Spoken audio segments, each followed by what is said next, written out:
Railway passengers are being told to expect severe disruption to train services this week, despite a series of strikes being called off. On Friday, the RMT union unexpectedly announced that strikes scheduled for November the 5th, 7th and 9th had been called off to make further discussions with rail companies easier. But train services on Saturday were still heavily disrupted, and Network Rail has warned that services on Monday are also likely to be affected. So I'm asking, is the public now running out of patience with striking unions? Still with me in the studio is the editor of The Conservative Woman, Kathy Gyngell, and the former editor of The Labour List, Peter Edwards.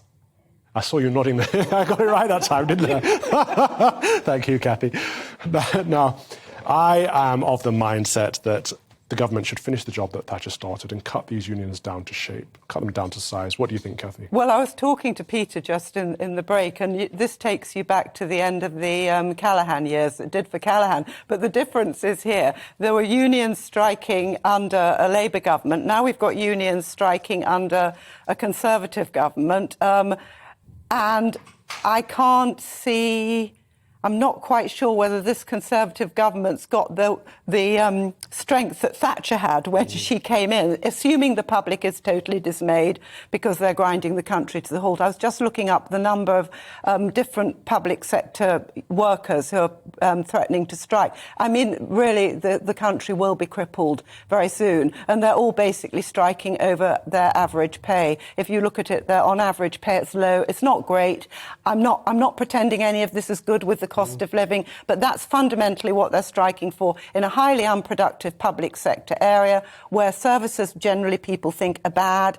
I can't see public sympathy lasting, but I'm not sure this government has any notion how to deal with it. No, and Peter, people striking for more pay when everyone's struggling to get by as it is that going to help with the public sentiment? We've got to be realistic. It's not more pay. They're looking for real terms pay growth. So there's different trade unions and different train operating companies, and I have to correct you, most of it is the private sector because they're train operating companies, but these are people that have had pay cuts. They're only asking for a pay rise in cash terms, but inflation is 10%, so if, as some parts of the rail industry, you're offered 4 plus 2 conditional, the best case scenario is you still have a 2% real pay terms cut. And, you know, if you've got rent to pay, a mortgage to pay, you've got a husband or wife to feed, children to feed, it's perfectly reasonable. You don't want your pay to go down. I think that's why there has been quite a high level of public support so far for the rail strikes. Obviously, we had on-off strikes in the summer, and I felt the government actually handled it wrongly. Grant Shapps, who was the Transport Secretary, was just rude. He just said the rail unions were selfish and he didn't attend talks. So that's not pragmatic and it's not acting in the passengers' interest. But the language you use there, Peter, is already problematic, isn't it? When we're talking about, actually, they're not asking for more pay, they're asking for real terms pay growth because of inflation. Well, everyone's pay's gone down because of inflation, but they're asking for more money from the public purse, which means that the taxpayer is going to be contributing more. Is that not the case? No, I disagree with a lot of that. And I talked about their real pay being maintained, but not necessarily growing. They're simply asking for it to maintain. But the bottom line is, if inflation is 10% and the biggest pay rise anyone gets is up to 8%, you're still worse off in real terms. That means you have less money to spend on food or rent or mortgage or your kids. Well, I agree with the problem, because we're all worse off in real terms in the current climate, but we're still looking to get more money somewhere from the public purse to pay to the public sector. Well, what everyone keeps saying, the public sector, there are private train operating companies with perhaps a less adversarial and a more productive attitude. Some of these strikes could be avoided. I'm not so naive enough to say they all could have been avoided, but you keep saying the public sector, they're in the private sector. A lot of the sectors that are striking are public, though. Yeah, but we're talking about trains. If you want to go on to nurses later, of course. We'll stick with trains then, because if this is the private sector and people are striking because they want more pay, surely in the private sector they could just hire more people, replace them. Well, I don't think it's quite like that. They're doing these... I mean, Peter also has more expertise on it, but it's National Rail and the companies. I don't know how they're managing these talks. I wish I did. I'm sorry I'm not better informed about it, but I think this is an impossible situation for this union to be dealing and negotiating with so many different players in this. And National Rail and the government, it's sort of a bit spurious that they call themselves, a public management company, National Rail? But I think they're basically paid for by by the government. So it's all a bit spurious. I tend to agree. I'd rather see direct negotiations between individual companies and the unions. That, to me, would seem to be a better working of a free market. And that's not happening. But the problem is everybody, as Calvin said, everybody's real pay is going down.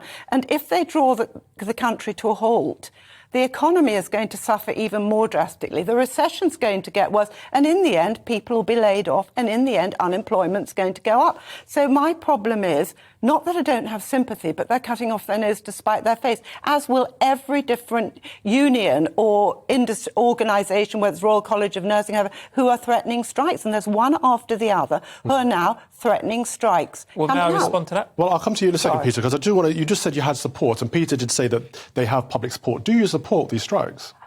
I mean, I think I go crazy if I'm travelling to work, and the commuters, it's appalling. So if I don't have to commute, I work from home fundamentally. So, but I think if I were a commuter, I would be desperate by now. And if especially I was a commuter running my own small private business, I'd be desperate. So I wouldn't support them, no. Not to say that I still don't have sympathy, because people are struggling with it.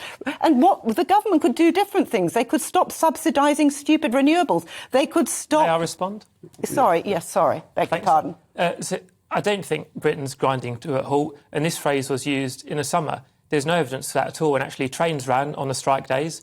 No one wants strikes, but I completely understand why unions are doing this, and I support the right to strike. But let's not spread the idea that the country is grinding to a halt. It's not. I'm about 40. In my lifetime, the number of strike days across the whole economy has fallen by 90%, 9-0. We saw that this summer. There were strikes and trains ran. And that's why there was a degree of public support. And I worry that, certainly from government ministers and a little bit in the media as well, some of the rhetoric is hugely overblown. OK, so you say the country's not grinding to a halt, but we just heard there in the headlines that even though the strike was called off, people are still having difficulty getting trains today. There's still heavy delays and suspensions and continuing into next week. So in what way do you suggest it's not grinding to a halt? Well, I don't deny there is disruption today. I think there always is on a Sunday because of engineering, but clearly the calling off the strike quite late on has played a part in that, but doesn't that support the idea that you actually get round the negotiating table earlier on rather than making a concession at the absolute 11th hour, which is what Network Rail have done when they've now said a pay offer will be made, and they've not said that previously. So if you're putting passengers first, don't make a concession at 1 minute to midnight, get round the negotiating table with the right intentions to put passengers first, because there will always be disruption. Remember, no one wants to go on a strike, but the people who pay the price are people working in industry who give up a day's pay and passengers. So it doesn't help anyone. But that's a reason to negotiate. I would suggest, Cathy, that negotiations should come before a strike, and strike should be always a last resort. It seems to me these days everyone wants to strike in the first instance. It is a last resort. We've heard that, it doesn't seem so, we've heard that nurses, civil servants, barristers are also looking to have strikes. Is this becoming a French situation that we just strike at the left? Well, that's why it's reminding me about going back to all those years when the country did really nearly grind to a halt with it all, and the unions had to be sort of taken on. I mean, I have got sympathy with rail workers, because I think the whole setup since privatisation was so bad. It was so badly done. I don't think it can be easy to negotiate with it. But what I'd like to see from Mr. Lynch is him being really grown up and sort of rising above them a bit. I don't think Grant Shapps was impressive at all. I agree. But the bottom line is, as a country now, we can't afford this. The government's got us into a mess. There's no more money in the kitty to be paying out more money. The public sector is very unproductive, yet it's very dominant in our economy. This is going nowhere. It's all going towards a bad place. OK. Peter, last word for you. Do you think the Labour government would be able to respond more positively than the Conservative government has to all of these continued strikes? Yes, because Labour would get round the negotiating table with honest intentions, and the Conservatives have so far pursued a war for ideological and political gain against trade unions. And it was ever thus. OK, we'll leave it there. Thank you very much. That was the editor of The Conservative Woman, a website you should check out by Cathy. I'm not the editor, sorry, Conservative Woman. And the former editor of The Labour List, Peter Edwards. Thank you both so much for being with me today.